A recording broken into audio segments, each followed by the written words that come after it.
नमस्कार मंडळी, आज मी बनवल्या आहे शेपूच्या भाजीच्या खमंग कुसकुशीत वड्या।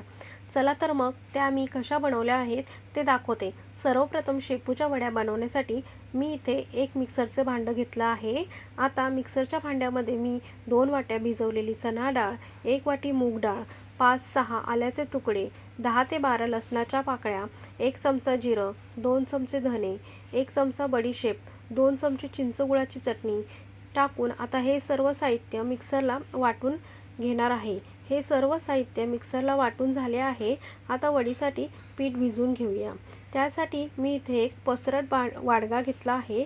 आता त्यामध्ये मी स्वच्छ धुवून बारीक कापलेली शेपू, वाटलेला मसाला, पांढरे तीळ, हळद, बेसन पीठ, तांदळाचे पीठ, हिंग व चवीनुसार मीठ टाकून वडीसाठी पीठ भिजवून घेते। वडीसाठी पीठ भिजवून झाले आहे।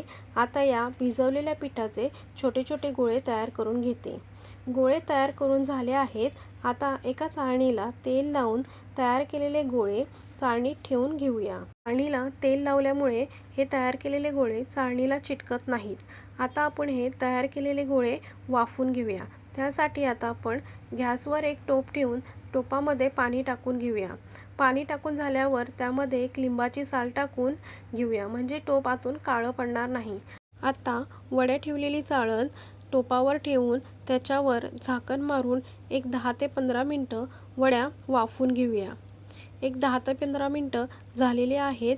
आता वड्यावरचे झाकण काढून वड्या थंड करून घेऊया। वड्या थंड झाल्यानंतर त्या गोल आकारात कट करून घेऊया। वड्या कट करून झाल्यानंतर त्या आता तळून घेऊया। वड्या तळण्यासाठी मी इथे गॅसवर एक कढई ठेवून त्यामध्ये तेल टाकून तेल कडकडीत गरम करून घेतलेलं आहे।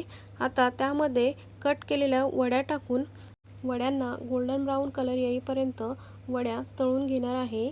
तुम्ही बघू शकता मंडळी, वड्यांना छान असा गोल्डन ब्राऊन कलर आलेला आहे, म्हणजे आपल्या वड्या तळून झालेल्या आहेत। आता त्या मी एका प्लेटमध्ये काढून घेते व त्यातली एक वडी आहे ना, मी तुम्हाला कट करून दाखवते। मंडळी, वड्या खरंच खूप छान झालेल्या आहेत।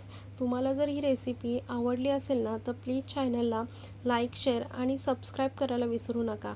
आणि मंडळी, तुम्ही पण एकदा तरी ही शेपूच्या भाजीच्या वड्या नक्की करून बघा।